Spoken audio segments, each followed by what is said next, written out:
মহানবী সাল্লাল্লাহু আলাইহি ওয়াসাল্লাম তার উম্মতকে বিভিন্ন আমলের বিষয়ে ওসিয়ত করেছেন।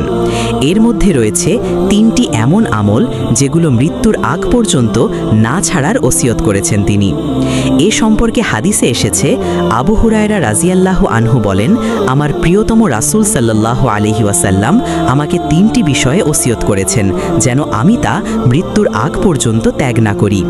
চলুন জেনে নিই গুরুত্বপূর্ণ সেই 3টি আমলের বিষয়ে। 1. প্রতি মাসে 3 দিন রোজা রাখা। নবীজি সাল্লাল্লাহু আলাইহি ওয়াসাল্লাম বলেছেন, প্রতি মাসে 3টি রোজা রাখা সারা বছর রোজা রাখার সমান।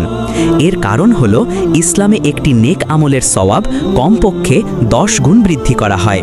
তাই প্রতি মাসে 3টি রোজা রাখলে তা 30টি রোজার সমান হয়ে যায়। এই রোজাগুলো সাধারণত আইয়ামে বীজ প্রতি চন্দ্র মাসের 13, 14 ও 15 তারিখ রাখতে হয়। 2. সালাতুদ দোহা বা চাশতের নামাজ আদায় করা। এটি সূর্য ওঠার পর থেকে সূর্য হেলে পড়ার আগ পর্যন্ত যে কোনো সময় আদায় করা যায়।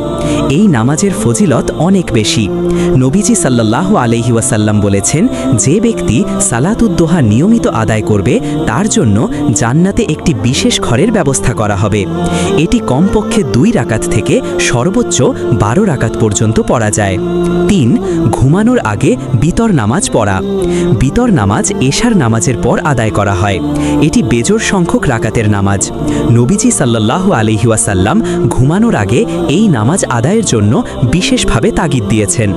যদি কেউ রাতে উঠে তাহাজ্জুদ নামাজ পড়তে না পারে তাহলে তার জন্য বিতর নামাজ আদায় করে ঘুমানো উত্তম, কারণ বিতর নামাজ হলো রাতের শেষ নামাজ। এই 3টি আমল নিয়মিত পালন করলে একজন মুমিন আল্লাহর নৈকট্য লাভ করতে পারে এবং অফুরন্ত সওয়াবের অধিকারী হতে পারে। আল্লাহ তাআলা আমাদেরকে নবীজির ওসিয়তকৃত উল্লেখিত গুরুত্বপূর্ণ আমলগুলো সারা জীবন আঁকড়ে ধরার তৌফিক দান করুন। আমিন।